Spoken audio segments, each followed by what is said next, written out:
In December 2025, people started asking Musk if SpaceX could reach a $100 trillion valuation by building a massive lunar base with AI satellite factories and mass drivers. His response cut through the speculation: insane amount of work between here and there, but it is possible. That answer matters not because it was optimistic, but because it was precise. Musk wasn't selling a vague sci-fi future. He was acknowledging the scale while implying the pieces already exist.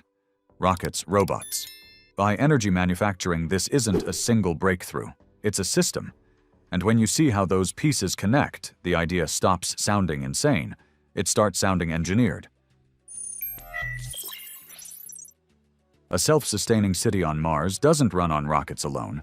It runs on money. Starship is the visible engine, but what actually pushes everything forward is what you could call revenue fuel, the high-profit businesses that generate the cash needed for goals this big. SpaceX already proved the model with Starlink. Billions in profit from launching satellites into low Earth orbit are now being poured directly into Starship's development. But Mars changes the math. A permanent multi-planet civilization doesn't cost billions. It costs trillions. And no amount of Earth orbit satellite launches alone can cover that scale.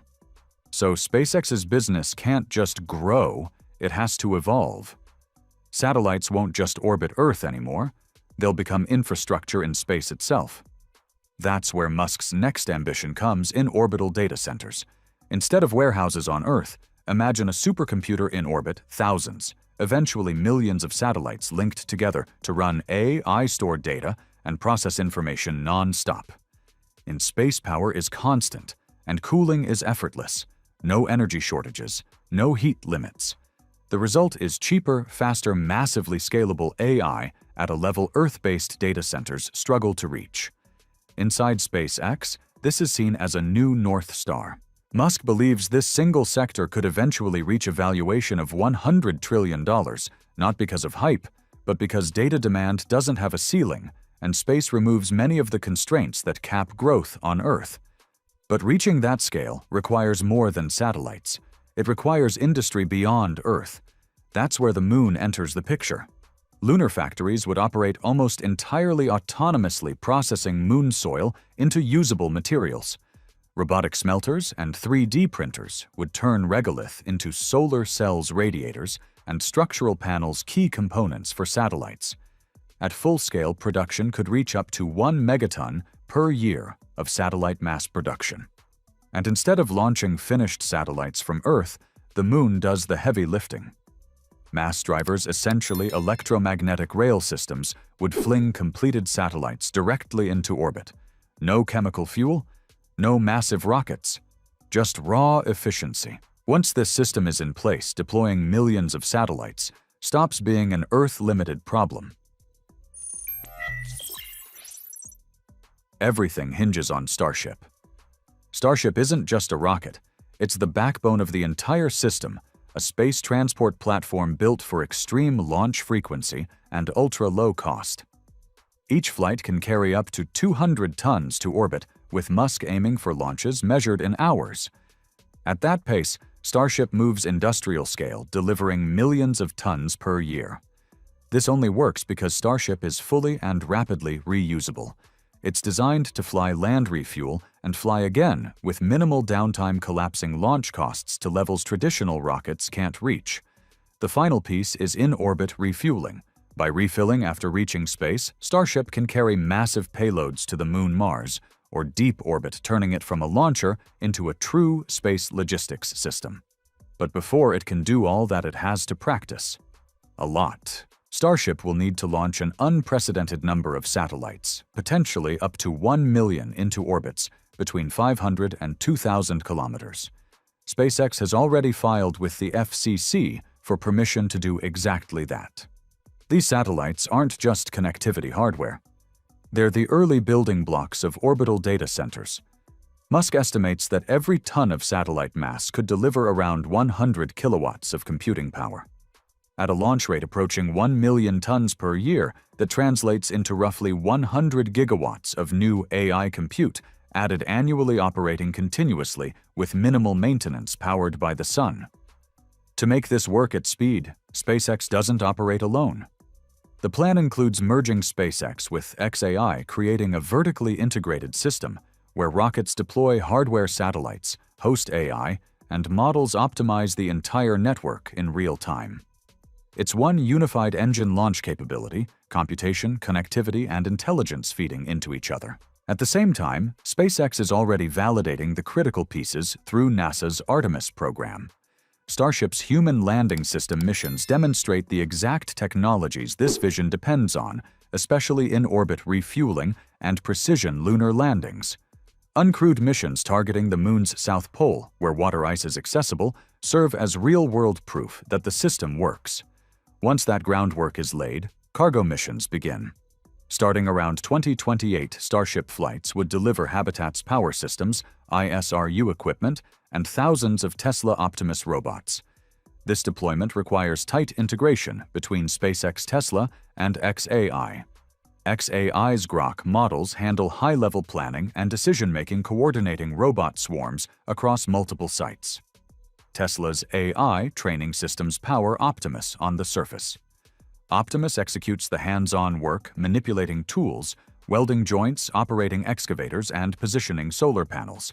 First tasks focus on immediate survival infrastructure.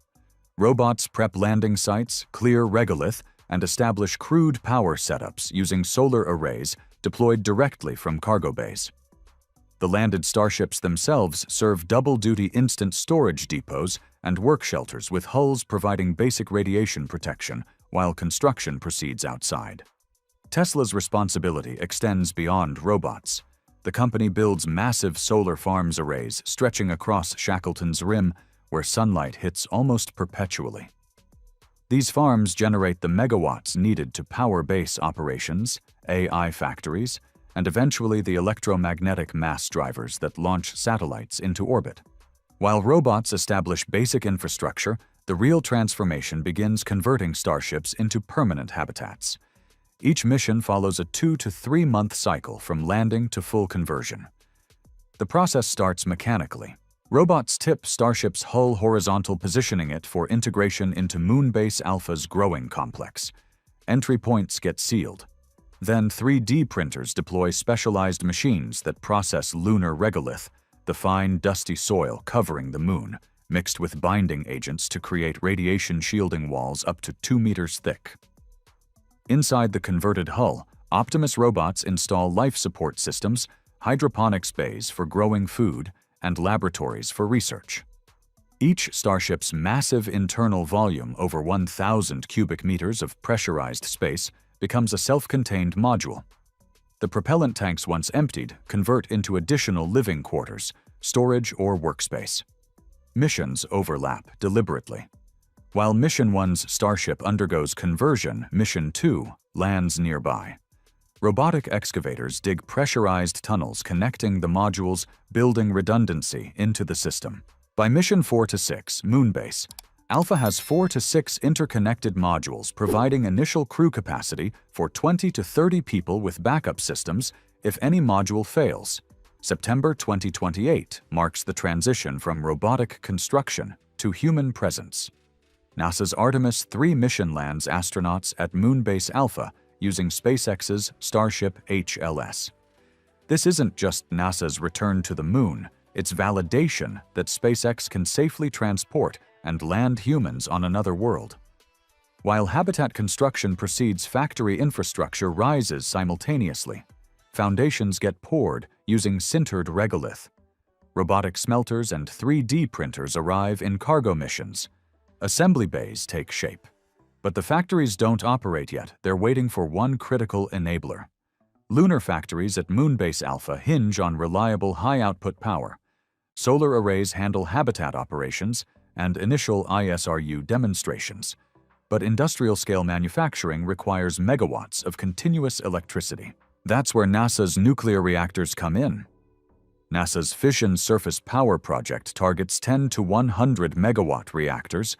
Each reactor allows for a continuous power supply to a plant complex. NASA's timeline puts reactor deployment post-2029, likely 2030 to 2031.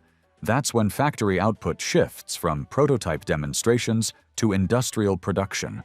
After factories produce AI-powered satellites, the Lunar Circular Mass Driver launches them an electromagnetic catapult that eliminates rocket fuel entirely from the equation.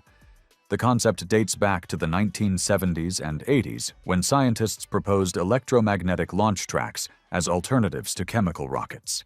Think of it as a super-fast rail system using magnetic forces to accelerate payloads along a long track, flinging them into orbit without burning propellant.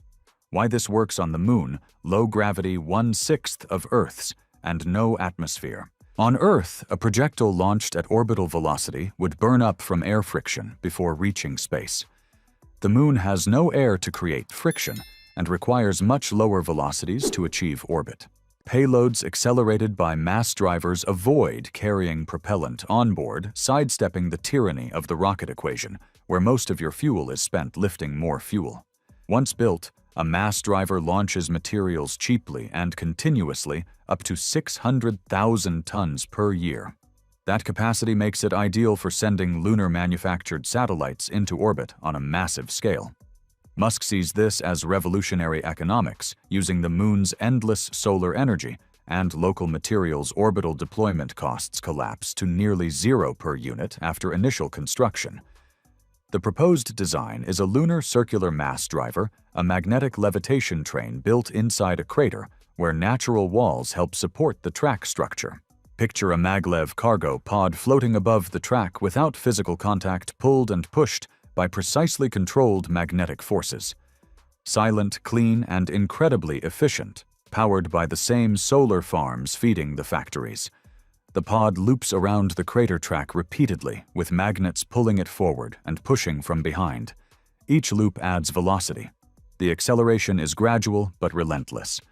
After several circuits, the pod reaches about 1.7 kilometers per second, fast enough for lunar orbit. At peak velocity, the release mechanism triggers and the pod shoots into space, carrying satellites or stored propellant. Incoming pods can be caught using the same magnetic system, decelerating smoothly without destructive impact. Interestingly, this model wasn't part of Elon Musk's original vision. In the early days, his goal was simple: build affordable rockets for Mars. Revenue meant NASA contracts and faith. That changed in 2008 when Gwynne Shotwell joined SpaceX and quietly turned a bold vision into a sustainable business. Shotwell, with 20 years in aerospace, saw something different. SpaceX had rockets with spare capacity. Satellite operators needed launches. She proposed using those rockets for commercial payloads, generate cash flow, fund the Mars vision through profitable side projects. The first proof came in 2010. Iridium needed over 70 satellites to be launched. SpaceX won the contract, bringing guaranteed revenue over the years. More importantly, it established a template. Rockets aren't just Mars transportation, they're a service business. Musk kept the vision. Shotwell built the revenue model around it. That partnership turned SpaceX from an expensive hobby into an infrastructure company. Once you understand that shift, the valuation makes sense. The first business model is the most visible but least understood. SpaceX doesn't sell rockets. It sells payload delivery, moving satellites, cargo, and equipment from Earth to orbit. This distinction matters because it changes the entire economic structure. Traditional aerospace companies like Boeing or Lockheed Martin build rockets as products. A customer orders a rocket, they build it, they launch it once, and the rocket is gone. The entire cost, development, manufacturing, assembly gets absorbed in a single use. That's why traditional launches cost $150 to $300 million. SpaceX rebuilt the model around reusability. A Falcon 9 booster lands after launch, gets refurbished, and flies again. Individual boosters have flown over 20 times. This transforms a manufacturing problem into an operations problem. Once development costs are covered, each additional launch becomes dramatically cheaper. The marginal cost of a Falcon 9 launch is estimated at around $28 million. SpaceX charges customers $60 to $70 million. That's a healthy margin on every flight. But the real advantage isn't just profit per launch, it's operational control. Because SpaceX owns and reuses its hardware, it can launch whenever needed without depending on external manufacturing timelines. Launch frequency creates a flywheel effect. More launches generate more landing data, which improves refurbishment processes, which reduces turnaround time, which enables more launches. Competitors trying to catch up face a chicken-and-egg problem. They need launch volume to justify reusability investment, but they need reusability to compete on cost. This is where Shotwell's original insight becomes structural. The 2010 Iridium contract wasn't just revenue, it was the volume SpaceX needed to perfect reusability. Commercial contracts funded the R&D that traditional aerospace companies couldn't justify. Every paying customer became a test case for making reusability routine rather than experimental. The delivery model also enabled vertical integration. SpaceX manufactures Raptor and Merlin engines in-house. It builds avionics flight software and launch infrastructure. Traditional aerospace companies outsource these components to spread risk and maintain supplier relationships. SpaceX took the opposite approach: control everything to eliminate middleman margins and speed up iteration. This creates a cost structure competitors can't match. United Launch Alliance sources engines from external suppliers. When ULA needs more engines, it negotiates contracts and waits for delivery. When SpaceX needs more engines, it scales production. That difference shows up in speed, cost, and flexibility. SpaceX can redesign a component, manufacture it, test it, and fly it within months. Traditional aerospace takes years. The delivery business alone generates billions annually. But it's not the endgame, it's the foundation that enables everything else. The second business model is less obvious, but more valuable. SpaceX isn't just launching payloads, it's building the infrastructure that makes orbit accessible at scale. This is the platform play, and it's where the economics shift from service provider to infrastructure owner.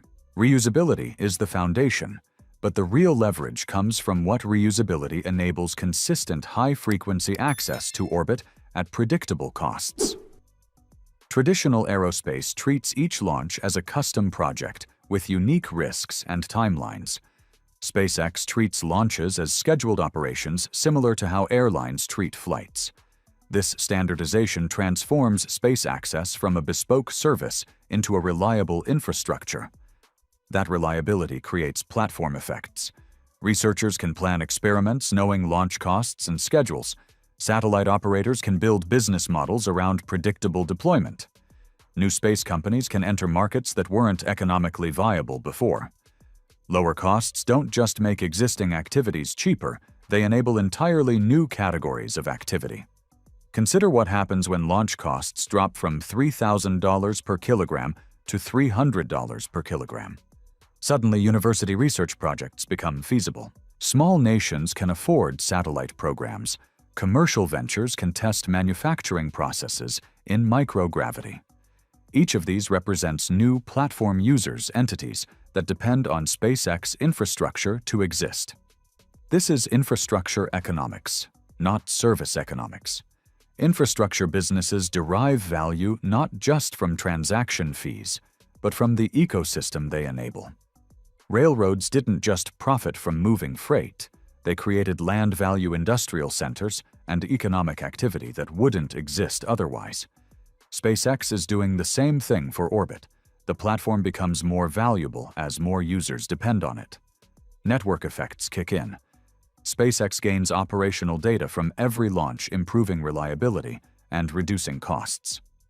That attracts more customers, which drives more launches, which generates more data.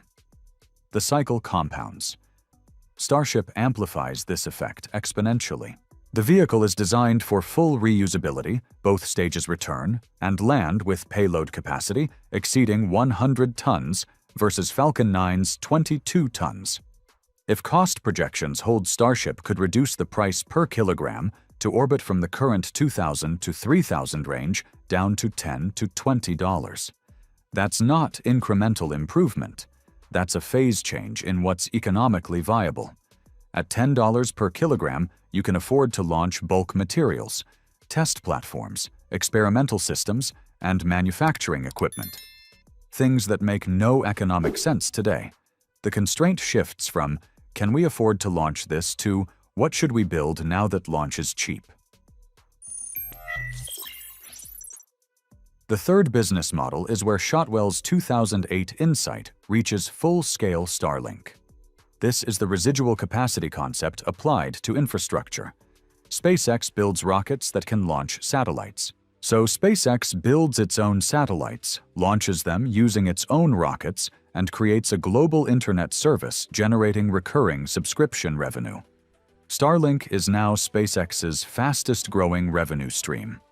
The network includes thousands of satellites in low Earth orbit, providing broadband internet to millions of subscribers worldwide. Revenue breaks down across consumer enterprise maritime aviation and military applications. Rural consumers pay $120 per month for connectivity that traditional ISPs won't provide. Airlines and cruise lines pay for in-flight connectivity. The U.S. military and allied governments pay for resilient communications. Ukraine's government pays for battlefield connectivity that proved strategically critical during the war with Russia. The unit economics work because SpaceX controls the entire value chain. Satellites cost money to manufacture, but SpaceX launches them at internal cost, no markup, no middleman, no waiting for external launch providers. As the constellation grows, capacity increases faster than operating costs. More satellites mean better coverage, lower latency, and higher throughput. That drives subscriber growth. Subscriber growth drives revenue. Revenue funds more satellites. The flywheel spins. Starlink terminals are sold near cost or at a loss, similar to how telecom companies subsidize phones. The margin is in the subscription, not the hardware.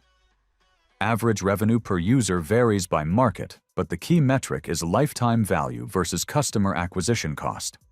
As long as lifetime value exceeds acquisition cost, the business scales profitably. The strategic position this creates is difficult to overstate. Competitors trying to build rival constellations face structural disadvantages. First, orbital slots. Space is vast, but useful orbits are finite. SpaceX claimed prime real estate early. Late entrants have to work around existing constellations or negotiate placements that reduce performance. Second, launch costs. Amazon's Project Kuiper. The most credible competitor has to pay external providers for launches exactly the cost SpaceX avoids. Third, time. Starlink is operational and generating revenue. Kuiper is still deploying. By the time competitors reach operational scale, Starlink will have years of subscriber relationships, network optimization, and cash flow.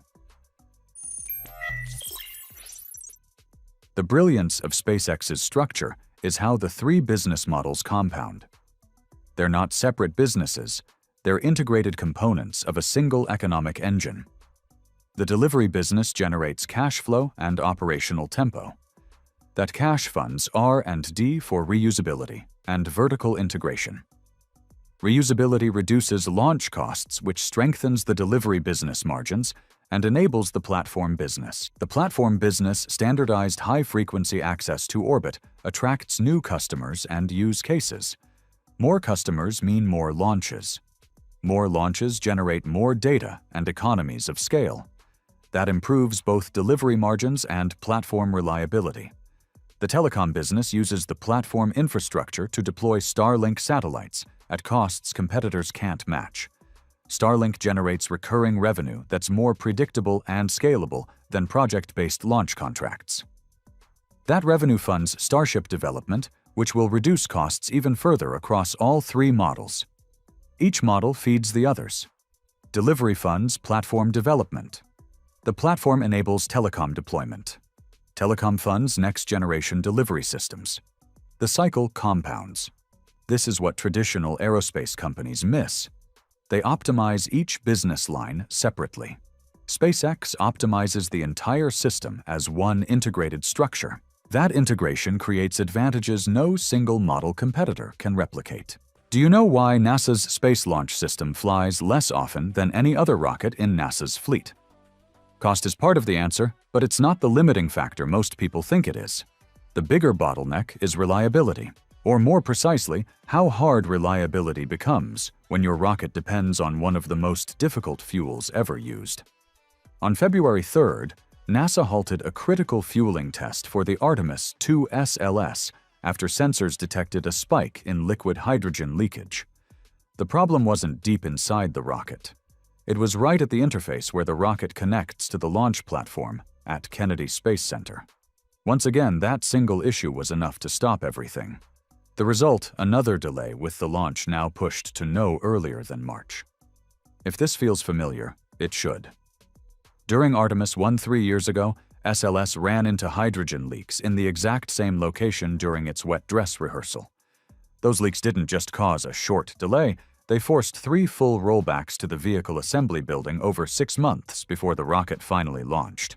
At this point, it's fair to say that leaks, especially involving light gases, are one of the most persistent technical problems NASA deals with. And that's not because engineers are careless.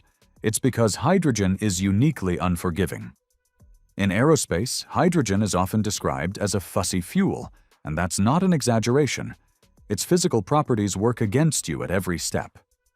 Hydrogen forms explosive mixtures with air across an enormous range of concentrations, from just 4% all the way to 75%. It ignites with almost no energy at all. Less than a millijoule is enough. Even static electricity carried by the wind can be a trigger. But the hardest part is size. Hydrogen is the smallest molecule in existence. It slips through seals, gaskets, and microscopic gaps that would easily contain other fuels. Systems that are perfectly tight for kerosene or methane can still leak hydrogen. Finding those leaks is already a challenge. One common method is surprisingly low-tech engineers apply a specialized foaming solution, often called Snoop, to joints and fittings and watch for bubbles. NASA even has formal standards governing which solutions are allowed. But detection isn't the real problem. Stopping the leak completely is. With molecules this small, there is no true permanent fix, only mitigation. But this doesn't mean NASA has lost the hydrogen problem. In fact, NASA solved it decades ago. 60 years ago, the Saturn V flew using liquid hydrogen, and hydrogen-related issues were not severe enough to scrub launches in the final countdown. So the obvious question is, if hydrogen worked, then why does it keep stopping SLS now? The answer isn't neglect, it's design. Saturn V and SLS may look similar on paper, but they handle hydrogen in fundamentally different ways. Saturn V used liquid hydrogen only in its second and third stages. The first stage burned kerosene and liquid oxygen. That mattered. By the time the hydrogen stages ignited, the rocket was already high above Earth, where atmospheric oxygen levels were much lower. In that environment, a small hydrogen leak plus a spark was far less likely to turn catastrophic. SLS flips that equation. SLS is essentially a skyscraper filled with hydrogen sitting on the launch pad. Its main engines are mounted directly onto hydrogen tanks, right at ground level, surrounded by oxygen-rich air. In that setting, even a minor leak becomes a serious risk. On the pad, hydrogen doesn't get the benefit of altitude, it gets the worst possible conditions. That design choice didn't come from nowhere, it's a legacy decision. SLS is built around recycled space shuttle hardware dating back to the 1970s. Back then, the shuttle's external tank was just that, a tank. The engines were mounted on the orbiter, not on the tank itself. Fuel plumbing was simpler, cleaner, and more separated. SLS takes that old tank design and bolts engines directly onto it, forcing all the shuttle-era plumbing into a much tighter, more complex interface. One massive hydrogen tank. Engines attached, more joints, more seals, more places for hydrogen to escape right where you least want it. And unlike Saturn V or the Space Shuttle SLS, doesn't fly often enough to quickly learn from experience. SLS is expected to launch roughly once every 3.5 years. That low flight rate stretches the learning curve painfully thin. Problems that might take a few flights to iron out instead take a decade. It's safe to say the issue isn't incompetence, it's an inheritance. SLS is locked into an architecture built around outdated assumptions, expendable hardware, hydrogen-heavy design, and flight rates too low to iterate quickly. Meanwhile, the rest of the industry has moved on. Most private launch companies no longer prioritize liquid hydrogen. SpaceX Rocket Lab and Relativity favor denser, more manageable fuels that enable rapid reuse without hydrogen's leak and boil-off problems. Even Blue Origin, which still uses hydrogen in its BE-3 upper stage engine powers. New Glenn's massive first stage with methane. The shift isn't just about cost, it's about learning speed. Reusable rockets fly often. Frequent launches generate data. Data drives improvement. SLS, by contrast, is too expensive and too slow to benefit from that feedback loop. And yet, despite all of this, NASA is still standing by its original choice. That decision isn't irrational. Liquid hydrogen is difficult to work with, but it delivers exceptional performance. Its high specific impulse means more thrust per kilogram of fuel, which makes it extremely attractive for heavy-lift rockets. On paper, hydrogen is exactly what you want when your goal is sending large payloads toward the moon. That's why NASA leadership continues to defend SLS. In a recent statement, NASA Administrator Jared Isaacman addressed the growing criticism directly. His message was simple. This is the fastest path to return humans to the moon and achieve our near-term objectives through at least Artemis 5. At first glance, that argument holds up. SLS relies heavily on shuttle-derived hardware. That heritage allowed NASA to skip years of clean sheet development and validation. And crucially, SLS has already flown. Artemis 1 proved that it could send Orion more than 410,000 kilometers from Earth and bring it back safely, even with hydrogen leaks along the way. Switching rockets now even to a powerful commercial option like Starship wouldn't be simple. It would trigger years of recertification, new environmental reviews, and so forth on an entirely different vehicle. In the near term, that could push the first crewed lunar landing even further out. From that narrow perspective, SLS looks like the least disruptive option. It's also unmatched right now in one key metric: payload. With roughly 95 tons to low Earth orbit, SLS can support near-term goals like gateway assembly through Artemis 5, currently targeted around 2030. So yes, on the surface, the logic makes sense. But once you look deeper, the story changes. Because Isaacman can't say this part out loud. What he's really saying is, SLS is not the most economical path, and it was never meant to be the long-term one. With per-launch costs estimated between $2 billion and $4.1 billion, SLS is widely viewed as financially unsustainable for sustained lunar operations. Ironically, the program was originally sold as a cost-saving measure by reusing existing hardware. In reality, NASA spent more than 12 years and billions of dollars redesigning, requalifying, and rebuilding those components anyway. Much of the original shuttle manufacturing infrastructure no longer existed. Tools had been scrapped, facilities shut down. Reuse often meant starting over. And with hydrogen leak issues still unresolved, there's no guarantee that Artemis 2 or missions beyond it won't face further delays. At that point, neither hydrogen's performance nor the fastest path argument fully explains why SLS continues. The real reason is simpler and more uncomfortable. NASA is not allowed to walk away from SLS. The rocket's presence in Artemis was never purely a technical choice. From the very beginning, Congress mandated that NASA build Artemis around legacy space shuttle components, engines, tanks, and major systems included. In other words, Congress didn't just fund the rocket. It told NASA how to design it. That decision wasn't driven by performance optimization. It was driven by politics, specifically preserving contractors' factories and supply chains spread across key congressional districts. And it didn't stop there.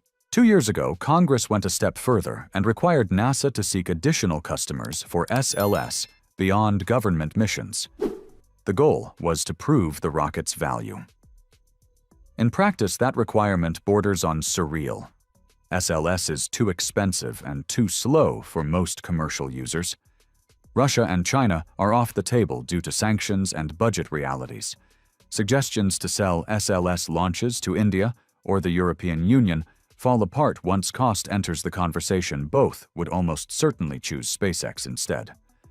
Most commercial payloads are far too small to justify an SLS launch and can already fly on Falcon 9 or Falcon Heavy at a fraction of the price.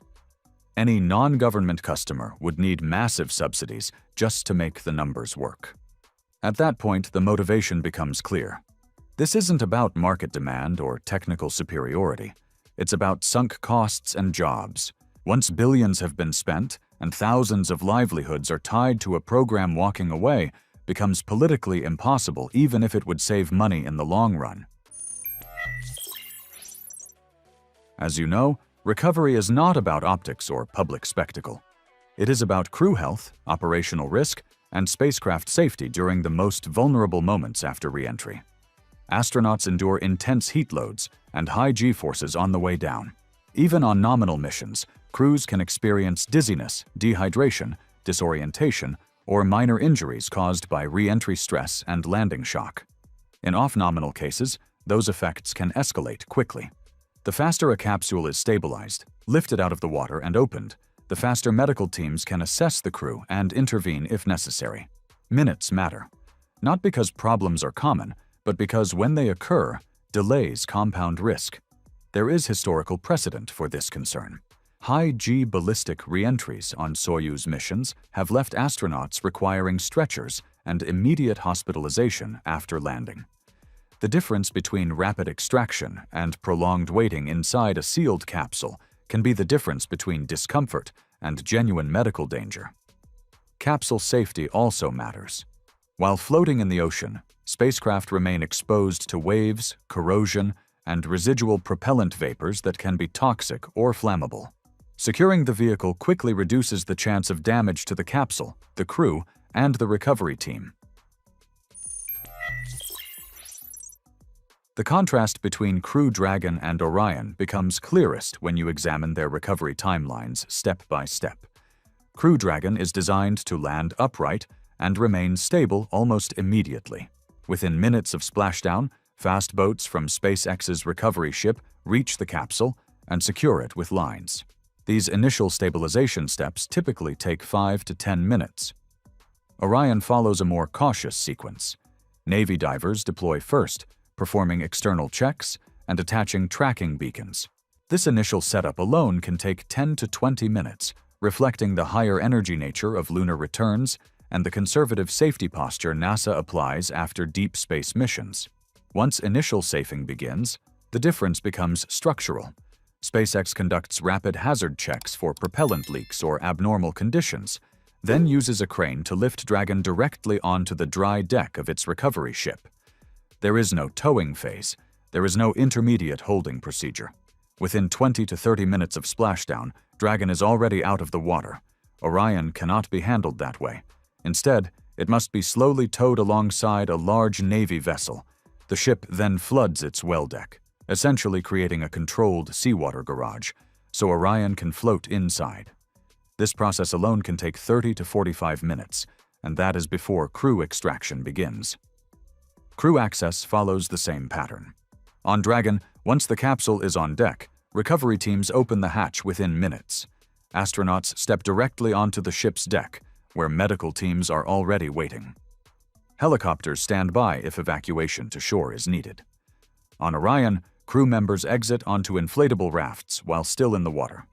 Helicopters then winch astronauts up individually for medical evaluation. Only later is the capsule fully secured inside the ship. The end result is straightforward. Crew Dragon achieves full crew access and medical assessment in under an hour. Orion's process stretches to 2 hours or more, even before the capsule itself is completely secured. That difference, deck lift versus tow, flood, and winch, is the foundation of the 4 times recovery gap. Why this gap can't be dismissed? It would be easy to treat this difference as academic. Both systems work. Both bring crews home safely, and in most missions, nothing goes wrong. But recovery speed is not about averages. It is about edge cases. Astronauts returning from long-duration missions are physically vulnerable. Bone density loss, fluid shifts, and muscle atrophy are well-documented effects of microgravity. The sooner crews are stabilized and evaluated, the better the outcome in any abnormal scenario. In that sense, faster recovery is not a luxury, it is a safety margin. Orion's slower recovery may be acceptable for uncrewed test flights or conservative lunar missions. But when human crews are involved, prolonged exposure inside a sealed capsule, floating in open water, adds risk without clear benefit. This does not make Orion unsafe. It highlights a difference in operational philosophy. Splashdown itself is not outdated, inefficient, or inherently slow.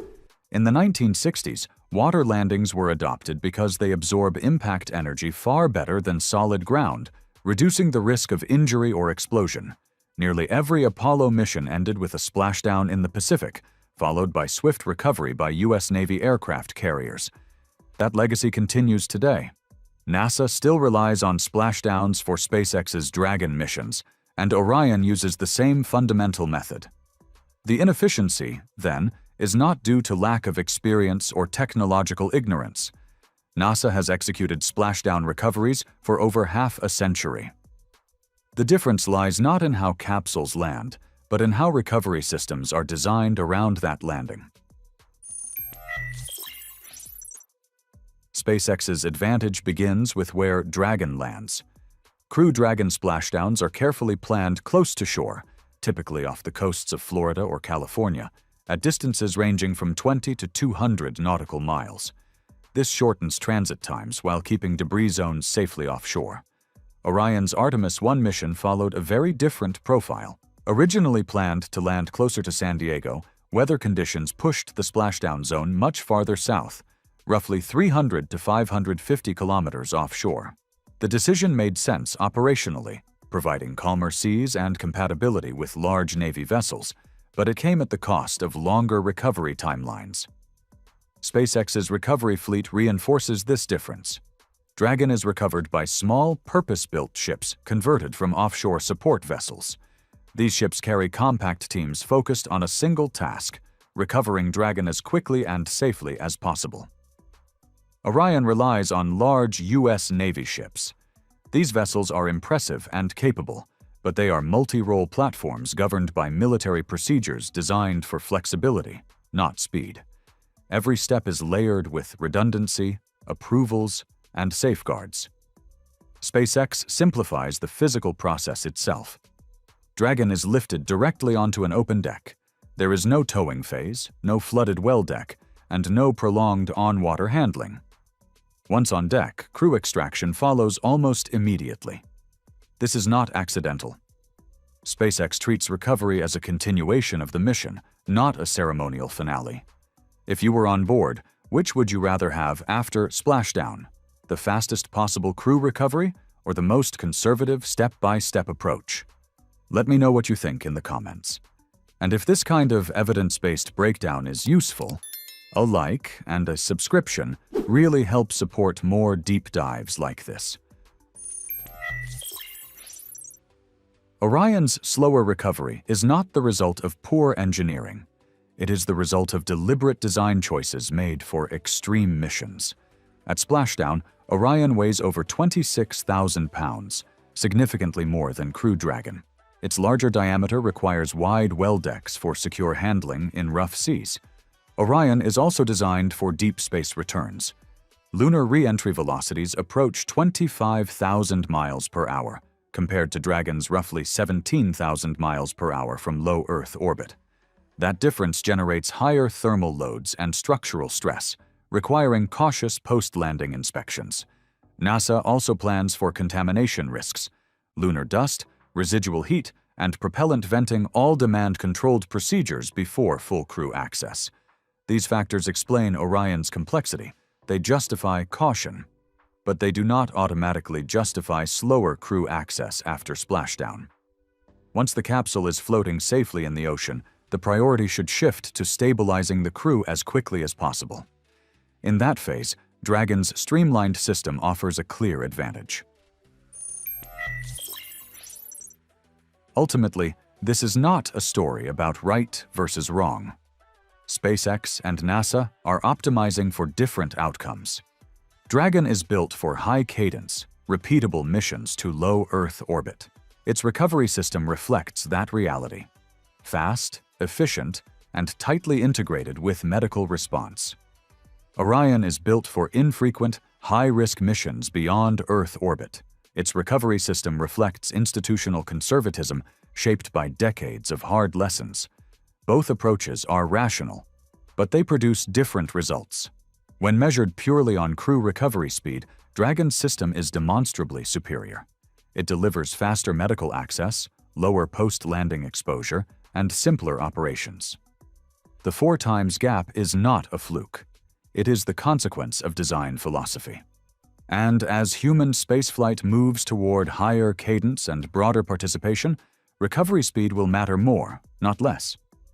The ocean has not changed. The physics have not changed. What has changed is how efficiently we choose to finish the mission. What makes this comparison especially relevant is that it likely isn't the end of the story. If SpaceX applies the same operational logic to Starship, treating recovery as an extension of the mission rather than a procedural formality, the gap between commercial and traditional recovery models may widen even further.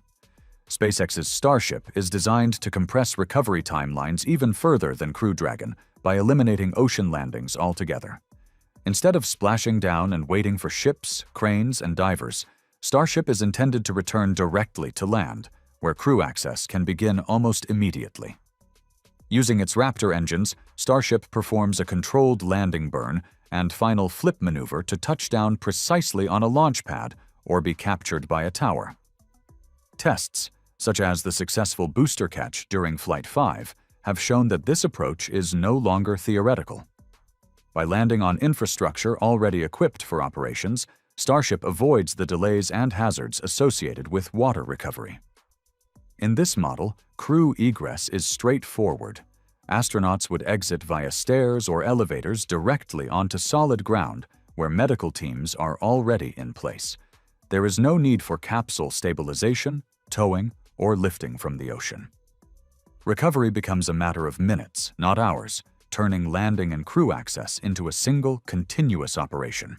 The race to the moon is happening right now, and SpaceX is moving fast enough to force the timeline. Starship version 3, the most advanced version ever built, is approaching its debut flight. This is the first Starship configuration designed with the reliability and performance needed for human missions beyond Earth orbit. With Flight 12 hardware coming together, Elon Musk says the next launch is just 6 weeks away, targeting around March 9th. That sounds decisive, but in reality it's only the opening move. Getting Starship off the pad is no longer the hard part. The real challenge comes next, and it's one spaceflight has never solved at this scale.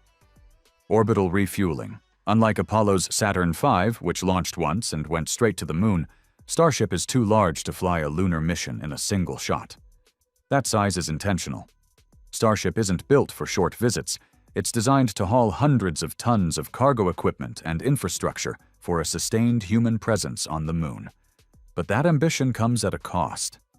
To reach the lunar surface, Starship must refuel in orbit, not once, but many times. This requires a complex choreography of launches, docking maneuvers, fuel transfers, and reusability that has never been demonstrated before, and SpaceX isn't there yet. Before a single astronaut boards Starship, SpaceX must prove it can rapidly reuse the vehicle reliably. That alone is a major hurdle. Layer on top of that the refueling operation itself, and the difficulty compounds fast. The current plan is to launch a dedicated fuel depot into Earth orbit, fill it with propellant, and then send the human landing system Starship to top off before heading to the moon. The unanswered question is how many launches this actually takes. Best estimates vary wildly from as few as 10 refueling flights to as many as 40. That uncertainty is the pressure point. Every additional launch adds risk time and complexity, and in a race where China is methodically advancing its own lunar plans, delays matter. A system that's too fragile or too slow could cost NASA its lead. Still, SpaceX isn't backing down. Gwynne Shotwell, the company's president and its most reliable voice on schedules, has pushed back hard on concerns. She insists Starship will be ready to land astronauts on the Moon in time for Artemis 3 in 2027. Unlike Elon Musk, Shotwell has a track record of cautious optimism. Yet the doubts haven't disappeared. Which is why serious conversations are now happening about alternatives to make sure the US gets back to the Moon before China does. One of the biggest hidden problems with the current Starship HLS is simple but severe. It's too heavy. The Starship HLS planned for Artemis 3 isn't technically optimized for what the mission actually needs. It's overbuilt. The vehicle is essentially a full-sized Starship adapted for the Moon and Mars, even though Artemis 3 only requires a crew of 4 to travel from lunar orbit to the surface and back. That mismatch drives almost every downstream problem. Starship's enormous fuel tanks and 50-meter-tall body are designed for Mars missions hauling massive payloads and supporting up to 100 people. For Artemis 3, most of that structure does nothing. It's like carrying a backpack filled with air. You still have to lift it, maneuver it, and refuel it. And that empty mass is the reason orbital refueling becomes so complicated. Every unnecessary ton increases the number of tanker flights, slows down testing, and adds risk to a mission architecture that's already pushing the limits of what's been done in space. The fix, surprisingly, is straightforward. Remove the tanks that aren't needed. By cutting the upper fuel tanks used only for trans-lunar injection, SpaceX could create a shorter, stubby version of Starship HLS that's purpose-built for lunar landings. That change alone cascades into multiple advantages. A shorter vehicle has a lower center of gravity, which reduces the risk of tipping during landing. It also simplifies the elevator system astronauts would use to reach the surface. And despite the reduced height, crew and cargo volume remain unchanged, the cuts target fuel tanks not habitable space. The performance gains are even more significant. This Stubby HLS gains roughly a 700 meter-per-second safety margin. It only needs about 400 tons of propellant capacity, roughly half of what the full-size version requires for a simple lunar descent and ascent. That single change drops the number of refueling flights from dozens to fewer than 10. But it doesn't come for free. To make this work, SpaceX and NASA would need to solve a few real engineering challenges. First, the Stubby lander would need to travel to the Moon, attached to a dedicated fuel tanker tug. The two vehicles would dock nose to nose, like cars bumper to bumper, using structural braces to push together during the trans-lunar burn. This configuration has never been tested before. But those braces would weigh far less than the roughly 25 tons of empty tank structure the full-size HLS drags along today. Second, the tug itself would be designed for a one-way trip. Instead of a heavy reusable vehicle, the trans-lunar fuel depot would be launched with minimal dry mass and just 2 Raptor vacuum engines. Those engines can't efficiently burn a full 1,600 tons of propellant. It would take nearly 20 minutes, which isn't practical.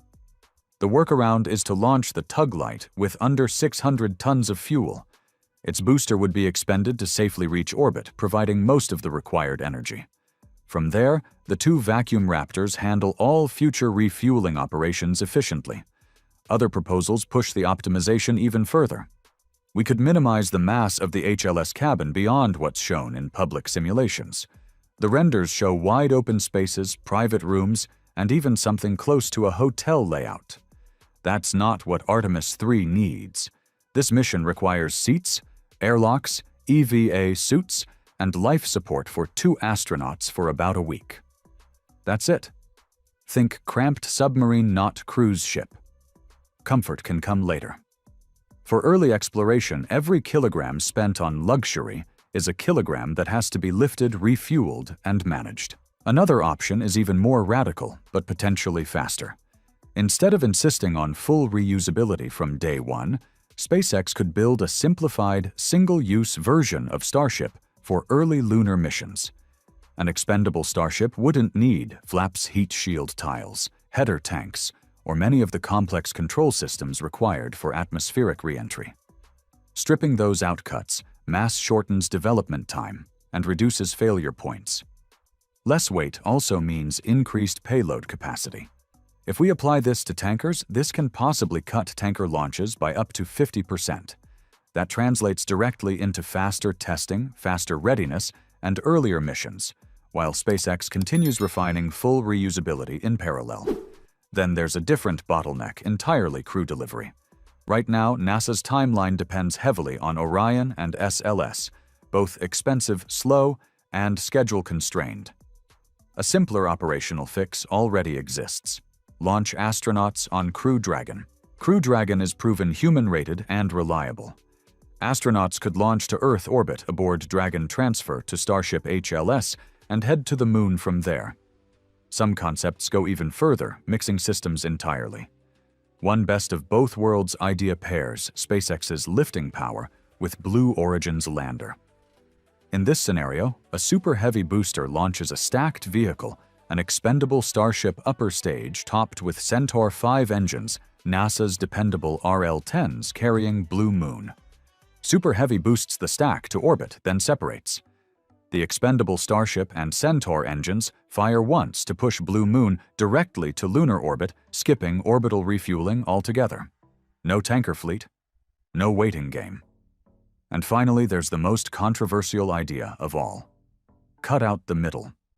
Some argue that NASA should bypass systems like SLS Orion Gateway and even the near rectilinear Halo orbit entirely, and focus fully on SpaceX's architecture. Gateway was designed as a pit stop, a docking hub, short-term habitat lab, and relay station. But if Starship can refuel in Earth orbit, fly directly to the Moon with crew and cargo, and remain operational for months on the surface, that hub becomes optional. NRHO itself exists largely because of Orion's limitations, fuel heat shield, and communications constraints. It adds steps Earth to NRHO to surface, then back again. Every transfer increases risk, procedures, and time. Starship doesn't need that detour. It's powerful enough to move directly between Earth orbit, low lunar orbit, and the surface. Stopping at NRHO just burns more fuel and stretches the mission. Zooming out, this isn't just about winning a race. China may plant a flag sooner, especially given US political friction, but flags aren't the endgame anymore. A sustainable human presence is, and architectures built around Starship, for example Alpha Moon Base, are designed for permanence, not symbolism. With 1,000 cubic meters of pressurized volume, Starship works as a base, not just a lander. 1,000 cubic meters is enormous in space terms. That's larger than the entire pressurized volume of the ISS in its early years, and delivered in one piece. Instead of landing a small habitat and assembling modules over multiple missions, Starship can land a fully functional base in a single flight. No construction crews, no complex surface assembly, no exposed connections. This could save a great deal of time and effort, greatly assisting the US effort to establish a permanent base on the surface